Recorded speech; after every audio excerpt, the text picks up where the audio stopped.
Hey Scrappers, it's Vanessa here with another scrapbook process video, and today we are going to create a layout using a cut file, and we are going to use a cut file that would probably traditionally be used for a summer or beach kind of layout, but we are going to take the cut file in a different direction. So this is one of those layouts that show you how to use a cut file for something different than maybe what it was originally created for.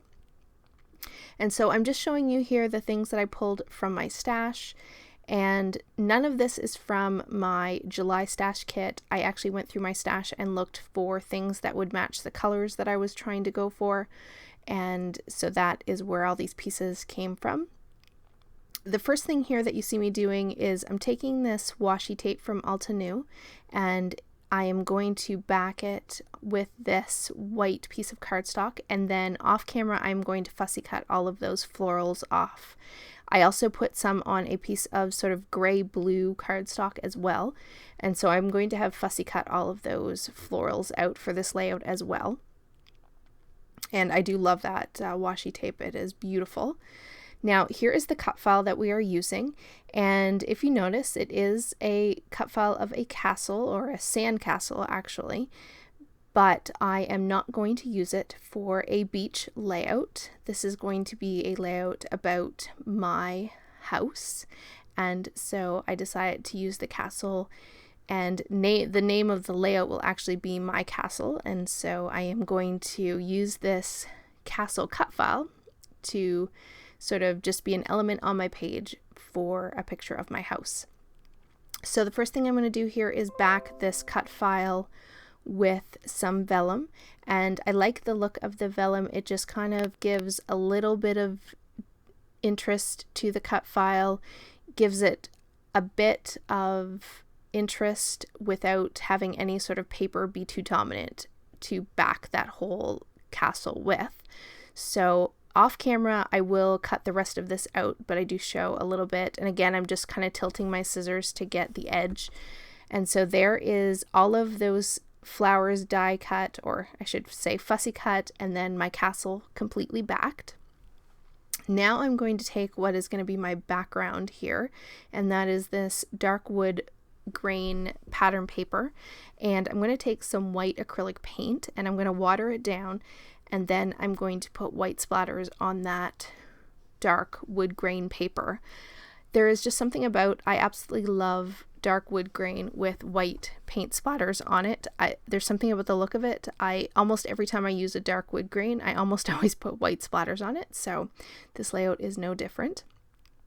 And basically for this layout, the whole reason why I'm going with the colors that I'm going with for this one is sort of to represent not necessarily all the colors in my house, but these are definitely the colors that are dominant in my bedroom. And so I figured I love this color scheme, and so I decided to create my background, or my whole layout color scheme, around sort of the colors that I have in my bedroom. And so that is the color choices that I went with for this one. Now I'm just backing my photo with this geometric pattern paper that has that black, gray, white, blue color combination, and so that is just going to be one single mat that's going to go around my photo. I did die cut that Home Sweet Home from like a journaling cut apart sheet. I don't actually end up using that Home Sweet Home. It ends up being too big, but I did think that at this point I was going to use that.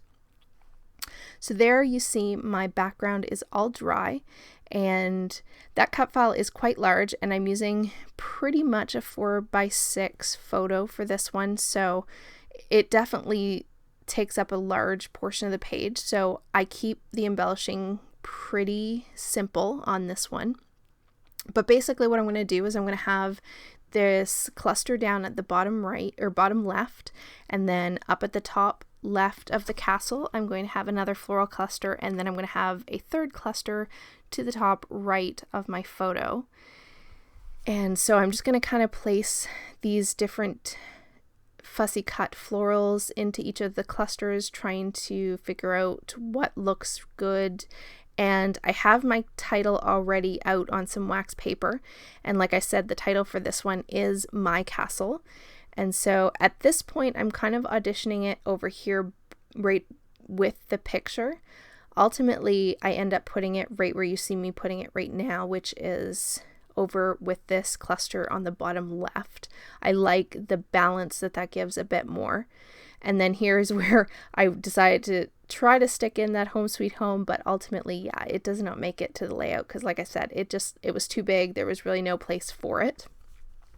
However, what I do decide is when I went to kind of start putting this together, I did pull some stamps. And so these are the 3 sort of stamp sets that I decided to try to pull in.